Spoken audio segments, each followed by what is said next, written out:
Bonjour à tous et bienvenue dans French Baratin avec Cécile, Sibylle et Raphaël. Aujourd'hui, pour ce nouvel épisode, on va vous parler des médias en France. Alors, pourquoi on vous parle des médias ?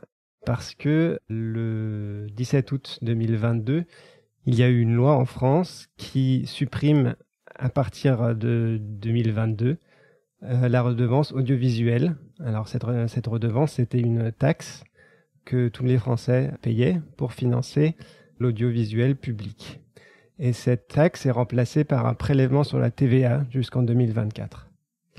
Et donc cette mesure a beaucoup inquiété les médias et les journalistes de l'audiovisuel public parce qu'ils craignent qu'ils ne puissent plus avoir la liberté et l'indépendance éditoriale qu'ils avaient et que leurs moyens financiers soient menacés, en particulier vis-à-vis de l'État, parce que leur financement viendrait de subventions décidées par l'État et de la publicité, et donc que l'État aurait plus de contrôle finalement du contenu en fait de ce qu'ils peuvent dire ou non dans leurs médias.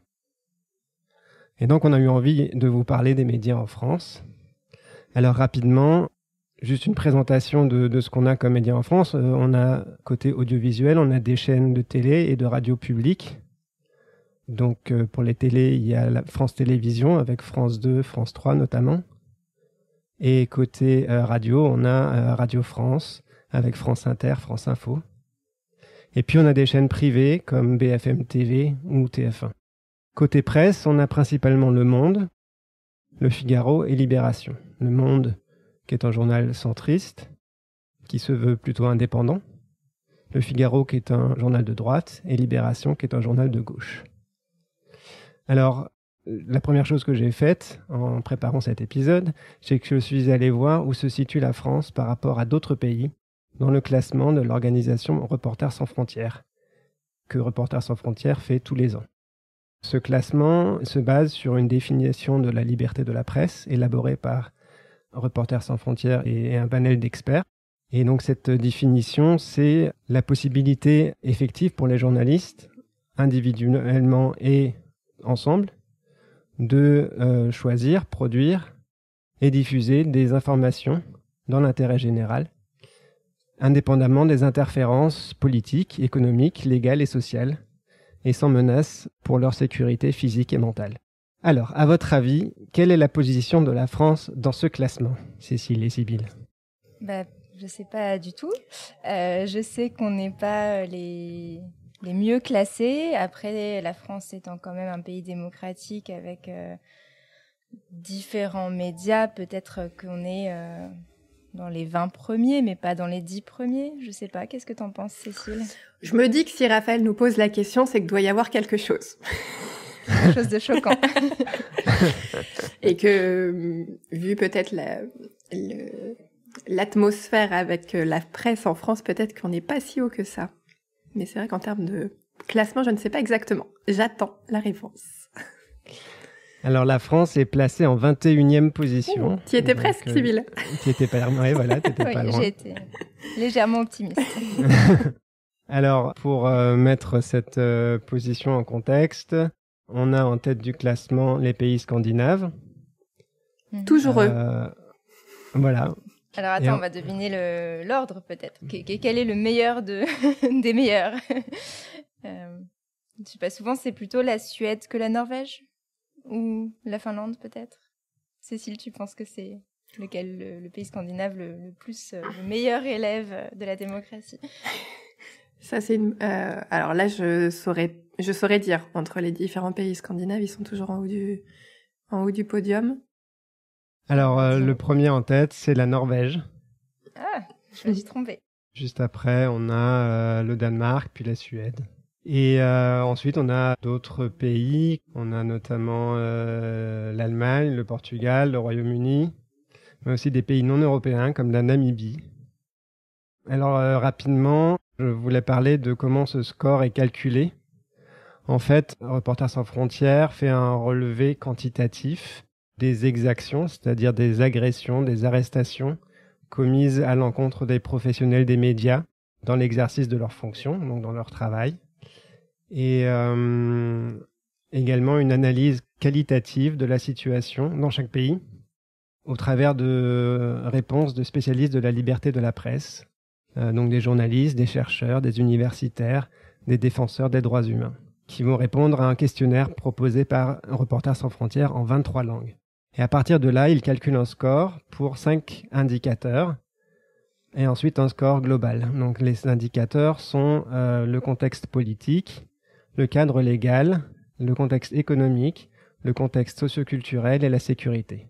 Alors, Cécile et Sybille, à votre avis, sur quel indicateur est-ce qu'on a le meilleur score et sur lequel est-ce qu'on a le pire score? Économique pour le meilleur, peut-être? Alors moi, je dirais peut-être... Alors, sécurité, je sais qu'il y a eu des faits divers avec des journalistes qui avaient été agressés, mais je pense pas que ce soit quand même un phénomène très fréquent. Enfin, j'espère que c'est pas un phénomène très fréquent, donc peut-être qu'on n'est pas si mauvais là-dessus. Eh bien, en fait, notre meilleur score, c'est pour le cadre légal. On n'a pas de chance. Où on est classé en 10e position. Donc, le Reporters sans frontières considère qu'on a globalement un cadre légal protecteur de la liberté de la presse, même s'il y a un peu des lacunes en termes de protection des sources.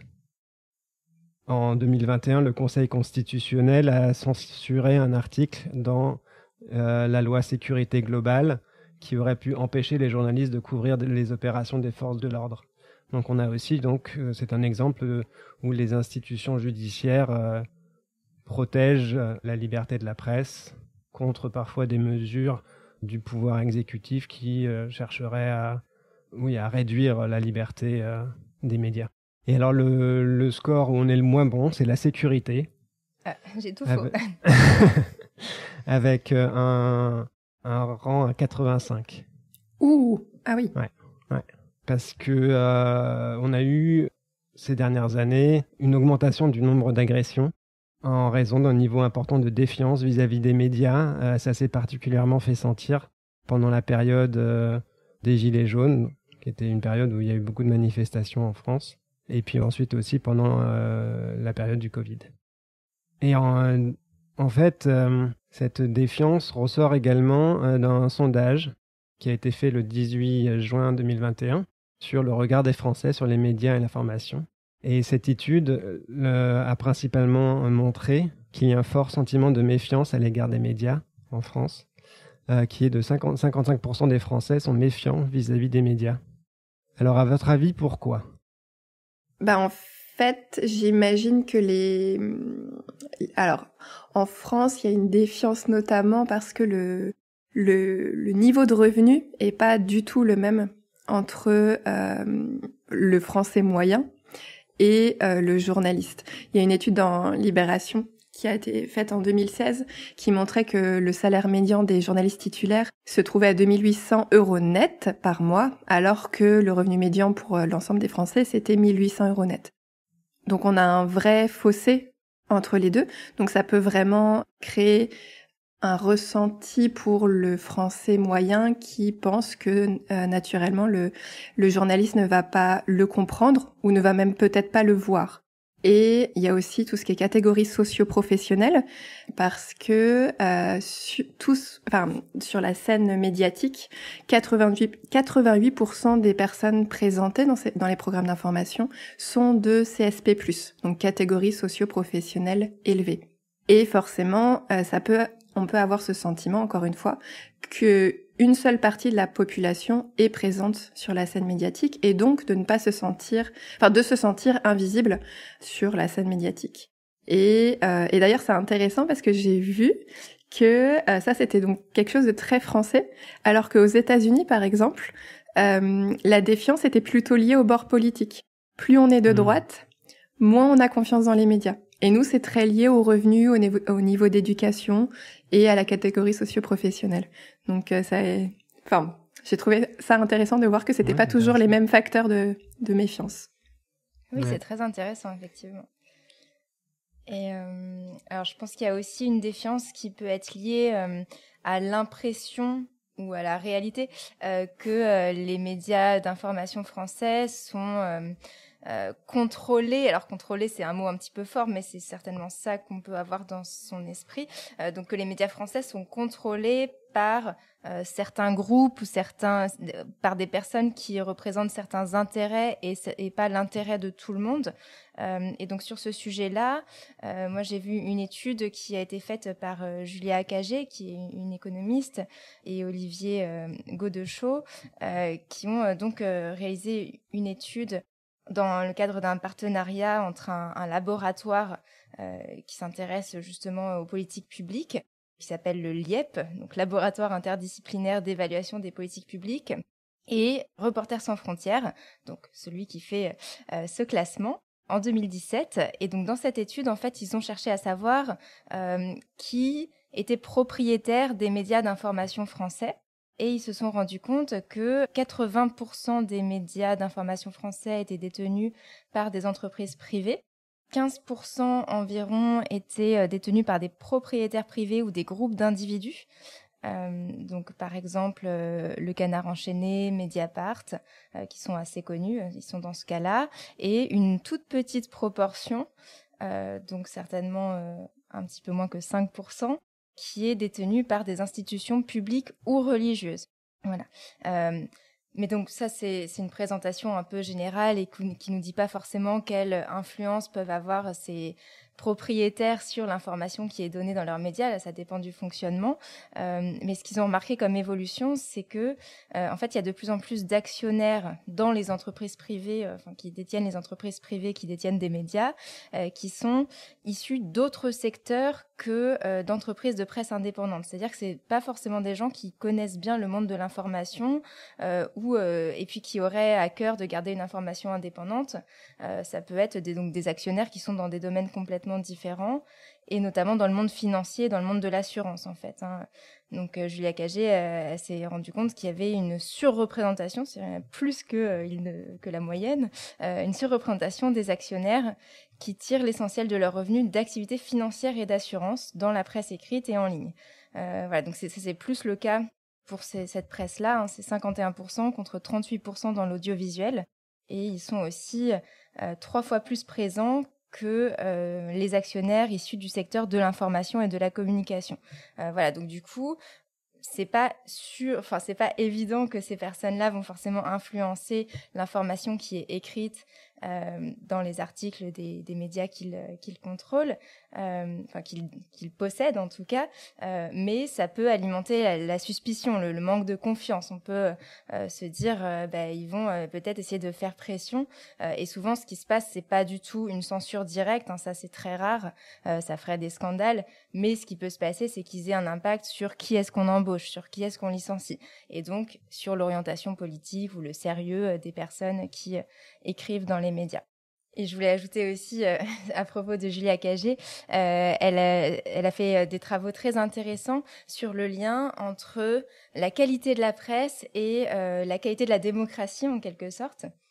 Donc ça montre que justement, c'est très important d'avoir des médias qui donnent des informations de bonne qualité, parce que donc elle a fait le lien entre la qualité de la presse quotidienne régionale, donc ce sont les journaux qui sont diffusés dans une région spécifique, et qui sont un peu les journaux que dans les générations précédentes on lisait au quotidien, et donc elle a fait un lien entre la qualité de cette presse et la participation aux élections, et c'est super intéressant parce qu'elle a réussi à montrer que plus la presse quotidienne régionale était de bonne qualité, moins il y avait d'abstention. Donc plus les gens participaient aux élections.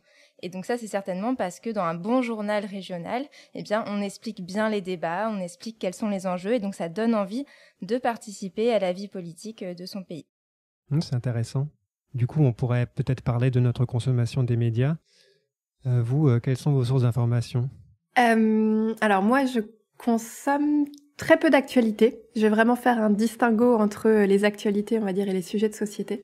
Alors, je regarde pas du tout les informations à la télé, soit parce que je trouve que c'est pas forcément qualitatif, notamment tout ce qui est information en continu, où on a l'impression de meubler, tout simplement, ou quand il y a des débats où tout le monde s'attaque à coups de petites phrases, où ça ne s'écoute pas, où on est juste pour ou contre, mais on n'essaye pas de trouver des solutions.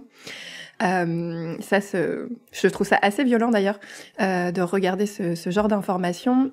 je fais quand même une petite exception pour C'est dans l'air, que j'ai découvert quand j'avais 18 ans et que j'adore parce que justement, il y a pas mal de points de vue différents, les gens s'écoutent et les reportages qui ponctuent le débat sont assez différents de ce qu'on peut trouver dans les autres chaînes d'information. Donc ça, c'est vraiment chouette.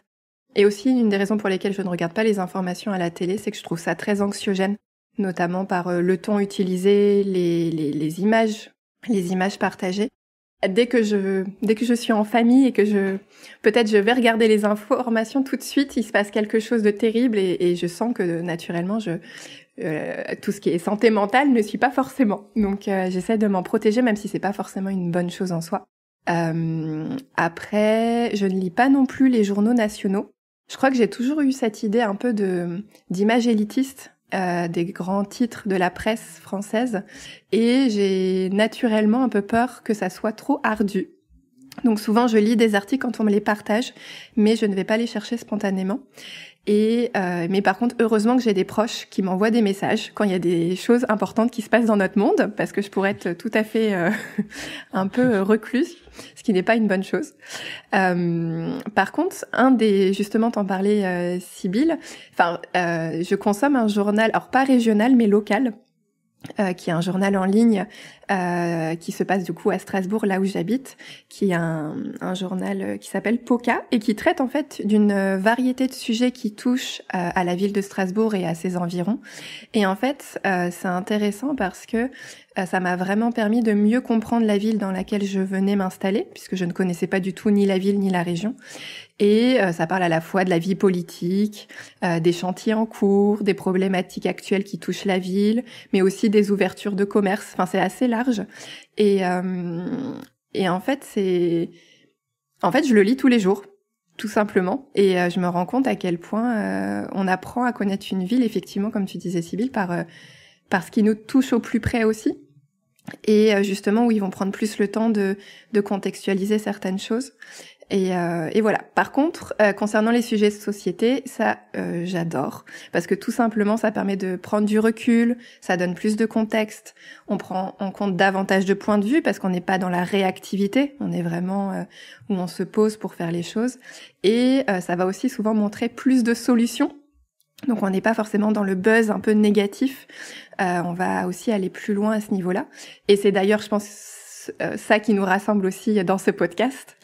Et du coup, en termes de consommation, je vais être vraiment plus donc sur les podcasts, que ça soit des replays de radio ou des podcasts natifs, et les reportages aussi parfois à la télé.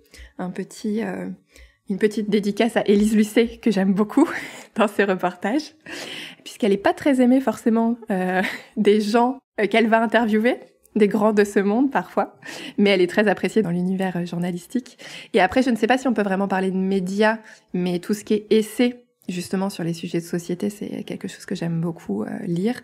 Et enfin, alors là, on n'est pas vraiment sur la prise de recul, mais parfois les médias sociaux, quand ils s'intéressent justement aux sujets de société, sont aussi des médias qui vont parfois creuser quelque chose de très très pointu, qui va être une niche et qui peut donner aussi des pistes de réflexion derrière qui sont vraiment intéressantes. Donc voilà, ma consommation un petit peu des médias. Je te passe la parole, Sybille. Eh bien, moi aussi, j'aime beaucoup, c'est peut-être logique pour quelqu'un qui fait un podcast, j'aime beaucoup me renseigner à travers des podcasts. Donc ça va pas être de l'actualité brûlante, quoique ça peut être en lien avec une actualité brûlante. Mais j'aime beaucoup les podcasts qui proposent des documentaires sur des sujets que parfois on ignore complètement ou même dont on pense qu'ils ne nous intéressent pas jusqu'à ce qu'on écoute un podcast passionnant sur le sujet. Donc là, je pense par exemple à 3 podcasts qui font des documentaires que j'aime bien écouter. Il y a Les Pieds sur Terre qui est vraiment formidable, mais ils font de tout. Donc je vais pas forcément tout écouter, mais voilà, quand il y a un sujet qui m'intrigue, j'écoute ça.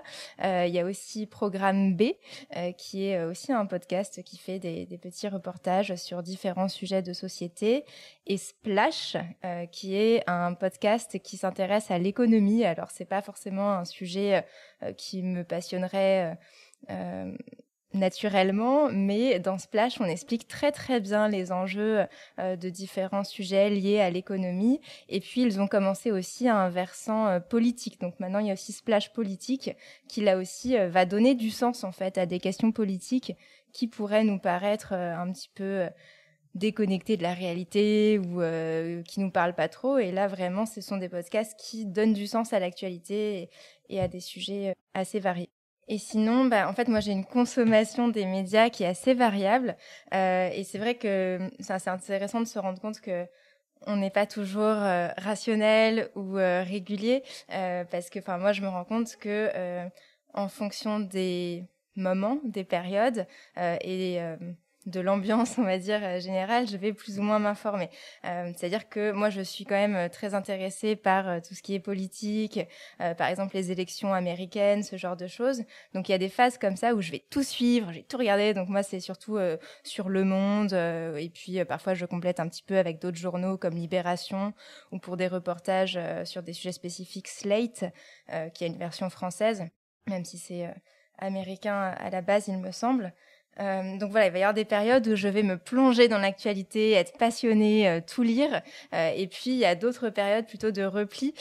Donc, par exemple, avec la guerre en Ukraine, il y a eu un peu les deux. C'est-à-dire qu'au début, j'ai beaucoup regardé parce que j'étais préoccupée et je voulais savoir ce qui se passait. Et puis ensuite, il y a une phase où je me suis dit, mais c'est vraiment triste et plombant et j'ai compris, il y a une guerre, mais est-ce que j'ai vraiment besoin de suivre le déroulé jour après jour, ou est-ce que c'est pas plutôt quelque chose qui va m'affecter sans m'apporter une meilleure compréhension au niveau géopolitique, enfin voilà, sans m'apporter vraiment quelque chose d'intéressant. Et donc là, j'ai arrêté un petit peu de suivre autant que je ne le faisais dans les premiers jours ou les premières semaines. En tout cas sur ce sujet-là. Voilà, donc c'est très variable et je sais que c'est pas forcément une attitude rationnelle, mais effectivement, je consomme plus ou moins les médias en fonction de mes émotions et des émotions qu'ils risqueraient de m'apporter. Et toi, Raphaël, alors? Alors, moi, un petit peu comme toi, en ce qui concerne les sources d'informations au quotidien, je regarde Le Monde, principalement, enfin voilà. Et comme toi, ça va dépendre des périodes. Il y aura des moments où un sujet m'intéressera, d'autres moments où je serais vraiment pas d'humeur à regarder les informations, parce que je sais que dans ces moments-là, oui, voilà, ça aura un poids négatif et que ça ne me fera pas du bien, tout simplement. Souvent, ce que je fais, c'est que j'ai l'application Le Monde sur mon téléphone. Alors, du coup, j'ouvre rapidement, je regarde un peu les titres. S'il y a un article qui me paraît intéressant, je vais le lire. Mais si tout me paraît soit déprimant, soit ne m'intéresse pas, je referme, quoi. Et après, moi, je regarde, enfin, j'écoute rarement des podcasts. Ça m'est arrivé sur certains sujets, mais seulement pour des périodes courtes. À un moment donné, il y avait un podcast sur la musique dans le jeu vidéo, il me semble. Comme c'est un sujet, la musique qui m'intéresse beaucoup. Enfin, la musique et le design sonore. Donc là, j'avais écouté ça un petit peu, mais c'était seulement pendant un temps. Également un podcast qui s'appelle Nota Bene, qui parle de sujets aussi plutôt historiques en grande partie. Donc ça aussi j'écoutais un petit peu, mais voilà, c'est ponctuel pour les podcasts. Voilà. J'ai aussi regardé les habitudes de consommation des Français et j'ai trouvé deux graphiques qui représentent les résultats d'un sondage effectué en 2019 sur un échantillon représentatif de l'ensemble de la population de 12 ans et plus. Et donc le premier graphique représente quels sont les médias qui permettent le mieux de suivre l'actualité selon les Français. Et donc en tout premier, on a la télévision avec 48%, suivi d'Internet avec 19%, la radio avec 12%, la presse écrite avec 11%, les médias sociaux avec 6%, et les livres avec 2%, Les 2% restants étant des gens qui n'avaient pas d'opinion sur le sujet.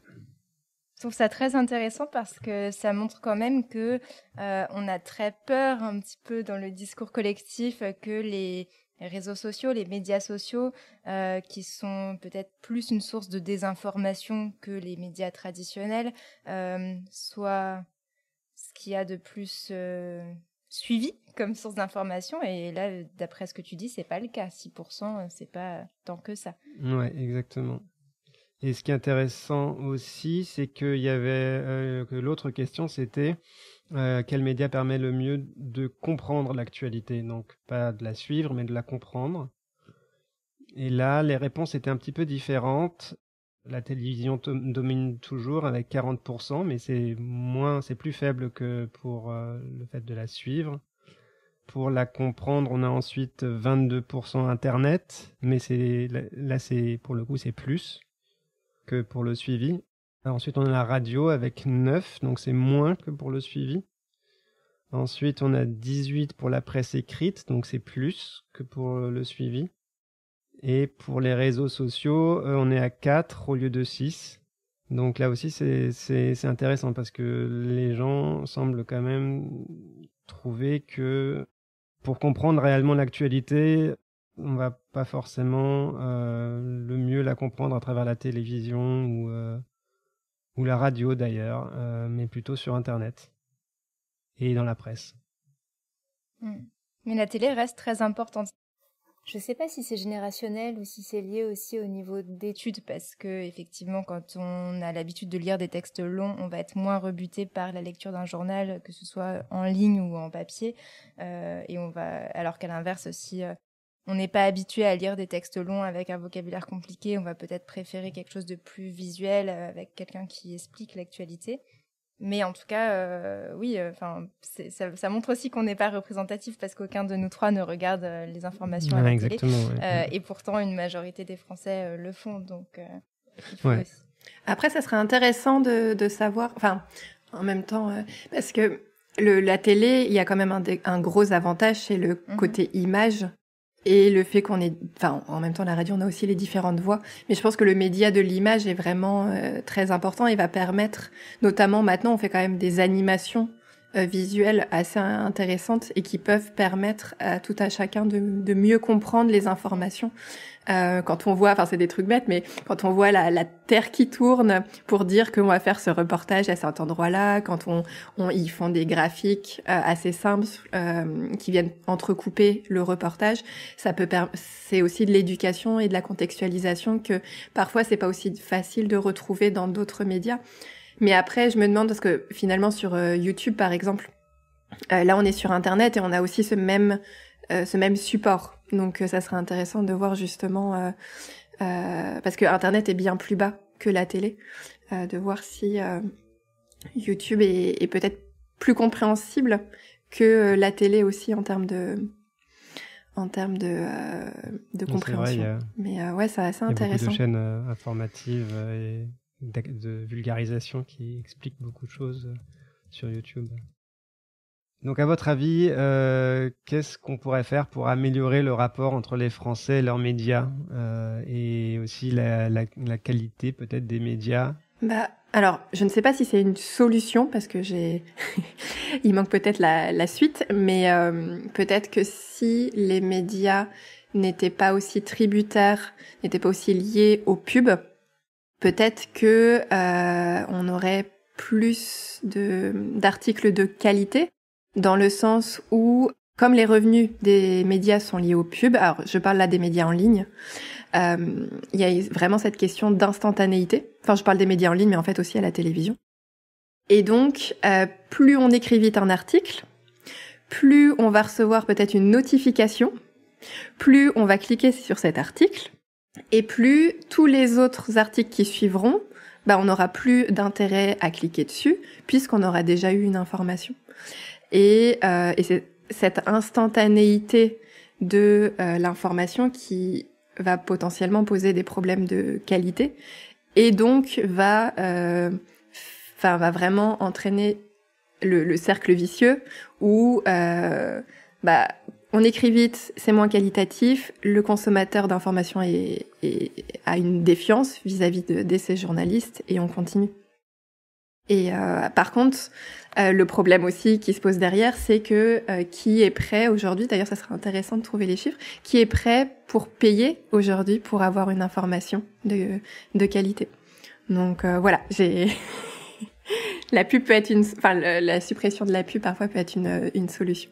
Mais par contre derrière, qu'est-ce qu'on est prêt à faire pour sauver notre qualité de la presse?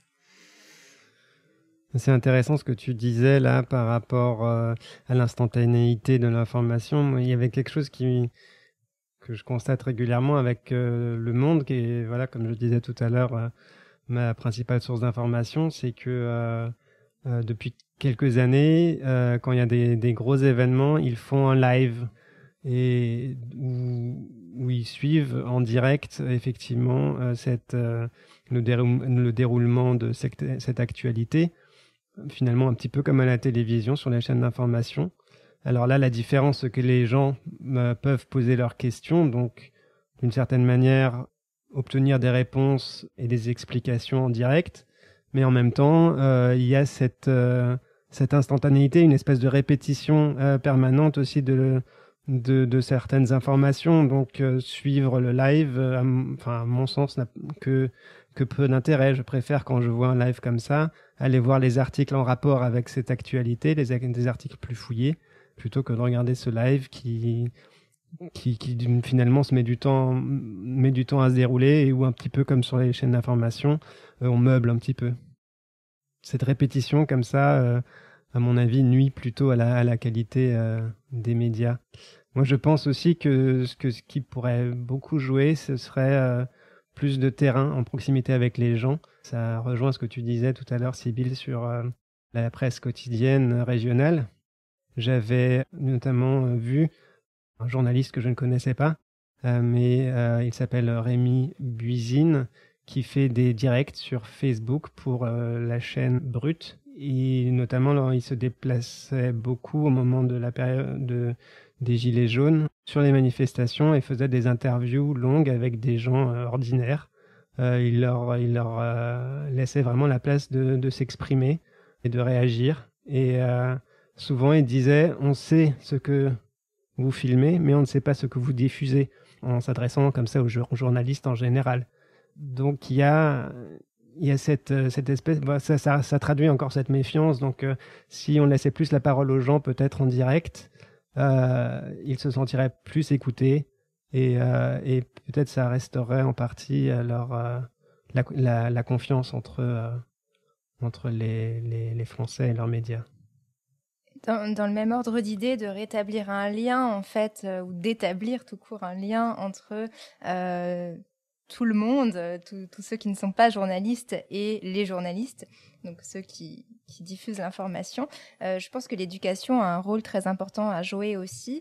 Et alors, ça se développe de plus en plus en France à l'école, des cours sur l'éducation aux médias, où on va apprendre un petit peu aux enfants et aux adolescents à se repérer parmi les différents médias, à repérer ce que c'est une fake news, à faire la différence aussi entre une fausse information et une parodie, parce que je pense à ça parce que j'ai moi-même été enseignante en lycée, et quand j'ai expliqué le concept du Gorafi, qui est un journal parodique qui fait de la fausse information, mais pour rire, c'est pas du tout pour diffuser des fausses rumeurs, et bien mes élèves ne comprenaient pas. Ils disaient « Mais pourquoi ils font ça, madame ? Pourquoi ils font ça ?» Ils comprenaient pas du tout l'intérêt. Et donc, si on comprend pas ce qu'est une parodie, pourquoi on ferait des fausses informations, mais pour rire, eh bien, on risque de prendre ces fausses informations pour des vraies informations, pourquoi pas. En tout cas, ça montre qu'il y a peut-être une difficulté à comprendre les différents statuts de l'information. Mais donc, ce que je voulais dire, c'est que moi, ce que je trouverais intéressant, au-delà d'expliquer aux élèves comment se repérer dans les médias, comment trouver la bonne information, ça serait intéressant de leur faire peut-être des petits stages dans un journal ou à la télé. Bon, je sais que c'est pas facile à mettre en place concrètement, mais pour qu'ils voient vraiment comment se déroule le travail d'un journaliste. Et ça pourrait aussi peut-être rétablir la confiance vis-à-vis des journalistes qui font bien leur travail, qui sont quand même en général des personnes qui ont à cœur de transmettre une information juste ou une information compréhensible. Je pense que ce serait très intéressant d'être plus transparent, en fait, même peut-être de faire des reportages sur les journalistes et de montrer comment ils travaillent. Et du coup, on comprendrait mieux certaines choses. Pourquoi parfois les informations s'avèrent fausses, mais c'était pas forcément une volonté de mentir, mais c'est aussi que parfois on a une source qui n'est pas bonne, ou on est allé trop vite, et donc ensuite, on revient dessus. Enfin, voilà, je pense que ce serait assez intéressant de mieux comprendre, que tout le monde puisse mieux comprendre comment un journaliste, que ce soit à la télé ou à la radio ou dans la presse écrite, travaille. Ouais, ça. Ouais. Vas-y, Cécile. C'est intéressant, c'est hyper intéressant effectivement de comprendre, parce que quand on lit un peu justement la définition d'un journaliste et de son rôle, il y a vraiment ce côté investigation auquel on pense pas forcément quand on pense aux journalistes en tant que tel, et c'est là où il va creuser, il va aller croiser ses sources, etc. Et ce que tu disais aussi par rapport à l'éducation aux médias, c'est que aujourd'hui, je lisais quelque chose d'intéressant, c'est que dans les années 2000, en fait, les seuls médias étaient les journalistes. Et est arrivé Internet, où il n'y avait plus que... parfois, à la radio, on avait des personnes qui pouvaient intervenir à la radio, et sur les journaux papier, on avait le courrier des lecteurs. Et tout à coup, on a eu les personnes qui pouvaient réagir, commenter, et le lecteur devenait média lui-même finalement. Et je lisais un article intéressant qui disait que 2/3 des informations étaient des copier-coller de l'information qu'on pouvait consommer, et donc ça crée forcément ce phénomène d'infobésité, et c'est super difficile pour les jeunes, et même pour les moins jeunes d'ailleurs, de s'y retrouver dans toute cette information, où c'est un peu pareil mais pas toujours, où on met toutes les sources, on a l'impression que toutes les sources sont au même niveau, mais alors que pas du tout. Et justement de pouvoir de pouvoir comprendre qu'est-ce qu'une source fiable, qu'est-ce qu'est un copier-coller, qu'est-ce qu'est un journaliste, qu'est-ce qu'est une carte de journalisme, etc. C'est un vrai défi aujourd'hui pour s'y retrouver. Tout à fait. Et les réseaux sociaux ne font qu'alimenter cette course à l'information, avec une perte de qualité, ou un risque du moins de perte de qualité. Je pense qu'en conclusion, on peut dire que pour que les Français reprennent confiance dans les médias, il faudrait donc déjà une meilleure éducation aux médias, pour que à la fois ils sachent, en particulier chez les enfants, qu'ils apprennent à faire la distinction entre une bonne information et une fausse information, qu'il faut croiser ses sources, etc. Et puis aussi peut-être faire en sorte qu'ils aient une meilleure compréhension du travail des journalistes. Je pense qu'il est très important en fait aussi qu'il y ait plus de proximité entre les médias et les gens, qu'ils aient avec la possibilité pour la population de s'exprimer en sachant que leur parole ne sera pas déformée, tronquée, ou en tout cas pas excessivement, parce que c'est ça aussi qui peut conduire à un sentiment de trahison. Et enfin, je pense qu'on peut dire que ce qui serait bien, c'est que les médias traditionnels reviennent à leur cœur de métier, qu'ils reviennent donc à un travail plus d'investigation, de profondeur. Mais pour ça, il faudrait qu'ils aient des budgets suffisants. Et donc on se retrouve du coup de nouveau un peu au début de notre épisode. La question du coup de l'argent. Et comme on dit en français, l'argent c'est le nerf de la guerre. Ouais. Tu m'enlèves les mots de la bouche, j'allais le dire. Désolée. Mais c'est tout à fait ça. Et je pense que ça sera peut-être une phrase qu'on pourra utiliser à la fin de bon nombre d'épisodes. C'est sûr. Et bien pour celui-ci, en tout cas, ce sera le mot de la fin. À bientôt dans French Baratin. À bientôt. À bientôt.